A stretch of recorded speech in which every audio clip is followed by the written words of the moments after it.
আসসালামু আলাইকুম। আজকে আমরা সূরা ইয়াসিনের 59 আয়াত থেকে 65 আয়াত পর্যন্ত তিলাওয়াত এবং তরজমা করব ইনশাআল্লাহ। বিসমিল্লাহির রহমানির রহিম। ওয়ামতাজুল ইয়াওমা আইয়ুহাল মুজরিমুন।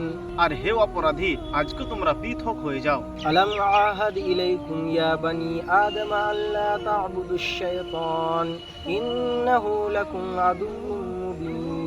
হে আদম সন্তান, আমি কি তোমাদেরকে নির্দেশ দিইনি যে তোমরা শয়তানের দাসত্ব করো না, কারণ শয়তান তোমাদের প্রকাশ্য দুশমন। ওয়ানি'বুদুনি হাদা সিরাতুম মুস্তাকিম। আর আমার ইবাদত করো, এটাই সরল পথ।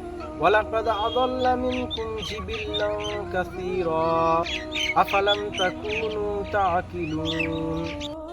শয়তান তো তোমাদের বহু দলকে বিভ্রান্ত করেছিল, তবুও কি তোমরা বুঝোনি? হাদিহি জাহান্নামুল্লাতী কুনতুম তুআদুন। এটাই সেই জাহান্নাম যার প্রতিশ্রুতি তোমাদেরকে দেওয়া হয়েছিল। ইসলাউহাল ইয়াওমা বিমা কুনতুম তাকফুরুন। আজকে তোমরা এতে প্রবেশ করো, কারণ তোমরা এই জাহান্নামকে অবিশ্বাস করেছিলে। আল ইয়াওমা নাখতিমু আলা আফওয়াহিহিম ওয়া তুকাল্লিমুনা আইদিহিম ওয়া তাশহাদু আরজুলুহুম বিমা কানু ইয়াকসিবুন। আমি আজ এদের মুখে মোহর লাগিয়ে দিব এবং এদের হাত আমার সঙ্গে কথা বলবে এবং এদের পা সাক্ষ্য দিবে এদের কৃতিকর্মের।